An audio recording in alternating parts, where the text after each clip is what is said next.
je vous propose de vous présenter un autre type d'application du train intelligent, à savoir la capacité à détecter des informations à bord des trains qui vont permettre d'améliorer la sécurité des passagers, du personnel navigant à bord des trains. Donc, en effet, aujourd'hui, la grande majorité des rames, des nouvelles rames dans le monde, sont équipées d'un système de vidéoprotection, donc de caméras. Et quand on pense au train intelligent, finalement, la première évolution logique du train intelligent à bord des trains, c'est de faire évoluer ce système de vidéoprotection grâce à l'intelligence artificielle et la vision par ordinateur. Alors, faire évoluer ce système de vidéoprotection, pourquoi faire? Eh bien, la première évolution logique, c'est évidemment de faciliter, d'améliorer cette fonction de sécurité liée à la vidéoprotection. Donc on va penser à des cas d'usage liés à la sécurité des personnes, comme par exemple la détection de bagarres, la détection d'agressions ou la détection de vols, de tous ces événements, détection d'événements anormaux liés à la sécurité des personnes à bord des trains. Donc on va chercher à détecter ces événements à bord des trains. Alors c'est un premier cas applicatif. Un deuxième, ça va être de pouvoir détecter tous les événements qui sont liés à l'intégrité du matériel roulant, donc la sécurité du matériel roulant. On va penser, quand le train est au dépôt, pouvoir détecter automatiquement qu'il y a une intrusion dans la rame, par exemple.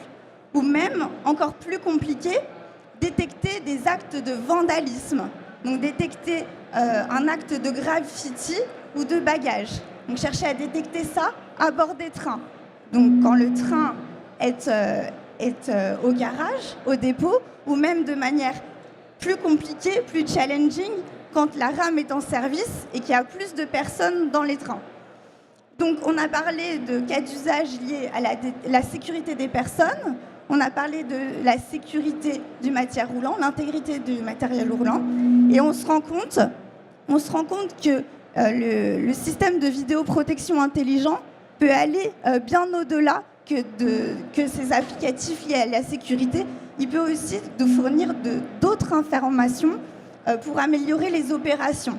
Alors, améliorer les opérations, c'est-à-dire fluidifier le trafic, améliorer l'information passager et finalement aider les passagers à avoir à trouver un siège vide et pouvoir s'asseoir tout simplement. Donc c'est vraiment donner une information importante aux passagers pour qu'ils puissent avoir un confort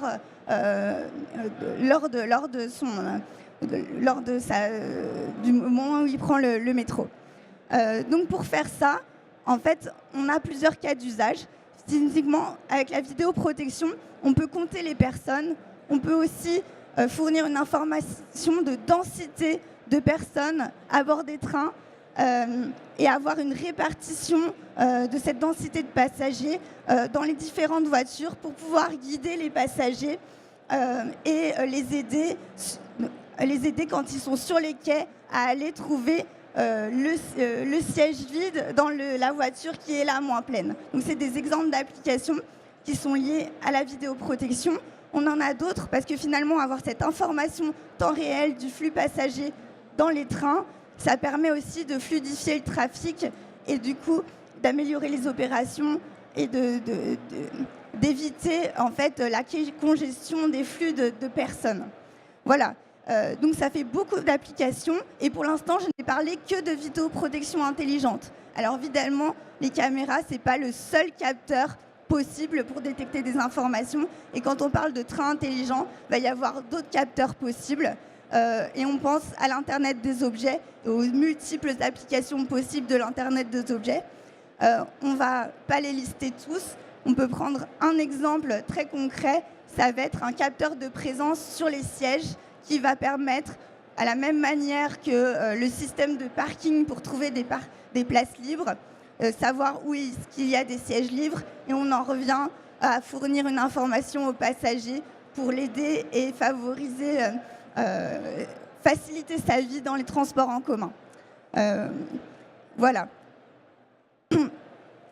Donc on a commencé par la sécurité et finalement on termine avec la faciliter la vie des passagers dans les transports en commun.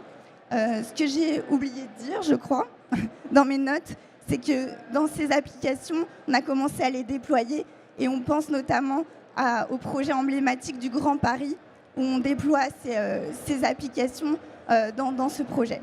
Voilà, je vous remercie.